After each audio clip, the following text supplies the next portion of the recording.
Democracies have citizens, kings have subjects. The French Revolution is where we got our concepts of left and right from, by which we have our vocabulary for explaining politics. It didn't exist before that. It was defined on the basis of those who sat on the left of the seating arrangement in the French National Assembly, as contrasted with those on the right. Those on the left had embraced a few new philosophies, and they thought that if they could overthrow the monarchy, the government and the religious order, which is the church, then they could create a utopian perfect society that would actually be free and where people would be better off.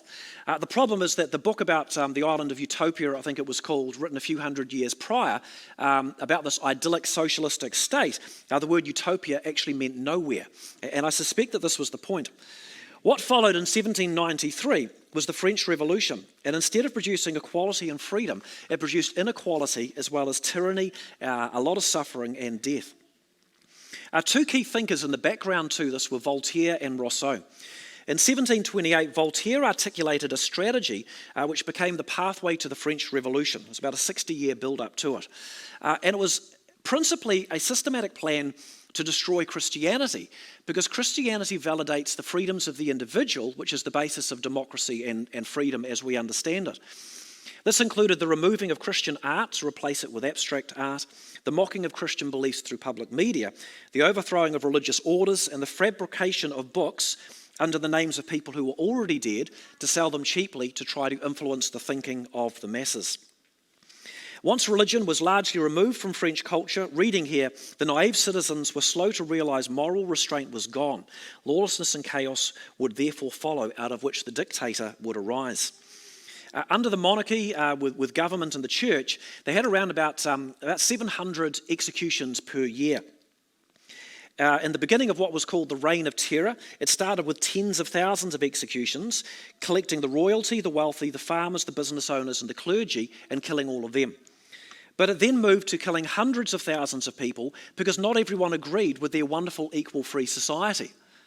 For example, a whole lot of Catholics in the province of Vendée, and there were a slaughter of a few 100,000 there because they wouldn't agree. And it was boasted that they did not leave a single man, woman or child alive.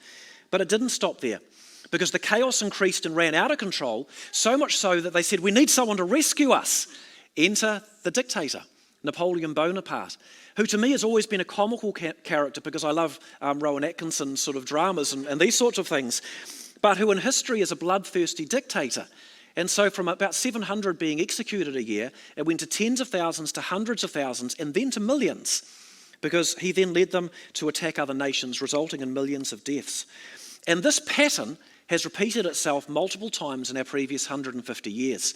There are 55 nations alone which lost their freedoms to communism as satellites of Russia and communism during the Cold War, as an example, and they lost their freedoms. Even today, Venezuela had significant freedoms in the year 2000. When it was taken over, it lost its freedoms. By 2010, it was on the hit list for places where the freedom of the press was basically gone. And today, the average Venezuelan woman spends 10 hours per day in a line trying to get food. And the irony is that they are said to have the biggest oil reserves anywhere on the earth, and they were the richest nation in South America. And yet their people today, with all that oil, are in poverty. A second foundation to all of this was Rousseau, Jean-Jacques Rousseau, and a French-speaking person could pronounce it better than I. His basic idea was the opposite to Christianity. He said human nature, instead of being bad and evil, is actually essentially good. People are naturally loving, virtuous and selfless. It is society with its artificial rules and conventions that makes them envious, hypocritical, and competitive. Man was born free. Everywhere, man is in chains. And one last quote that you've got up there. Every citizen, if we can overthrow the hierarchy of the religion and the government and the monarchy, then the innocence of children will naturally come through. And every citizen will then be completely independent of all of his fellow men and absolutely dependent on the state. This was socialism. The individual rights, you see, are esteemed if you believe in a God. But if you remove the religion, then on what basis do you say an individual has rights? No, the greatest good is the social good, socialism. And the problem is that while socialism begins with the promise of equality, it's basically a bait and switch. Because it says, I want to give you equality, give me the power. But once I've got the power, does it actually work? The French Revolution illustrated that it didn't. Socialism didn't work. There are only 5 communist nations on the planet that are left today, as an example. You see, Rousseau's theories were all well and good, except that they were wrong. Even John Lennon, the musician, understood we all have a bit of Hitler within us. At school, you might have read the book The Lord of the Flies as a student. It shows the great evils even children are capable of when left to themselves. Friedrich Nietzsche, a key thinker who influenced Hitler, he put it this way: God is dead and we have killed him. How shall we, the murderers of all murderers, comfort ourselves? Now, to unpack that, he's not saying God was alive and now is dead. He's saying we've rejected the idea of God. We don't believe in him. The problem is, on what basis do we say anything is now right or wrong? It's just up to us.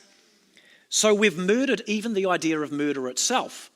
On what basis do we say murder is wrong? We're the murderers of the murderers. Not because we're killing them, but because we've killed the idea that says they've done anything wrong.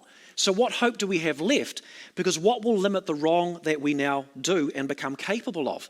And history last century demonstrated the truth of that. Russian novelist Fyodor Dostoevsky, who wrote The Brothers Karamazov, which I might have mispronounced because I've only read these things, said, can man be good without God? Now the answer is no. Not because an atheist can't do something that's good and charitable, but because you've lost your basis for defining the word good. If God is dead, anything is permissible. And to give a critique of all of this from Chuck Colson, without God, there is no basis left to say the state must treat its citizens justly instead of unjustly. There are no moral limitations on the state's use of power.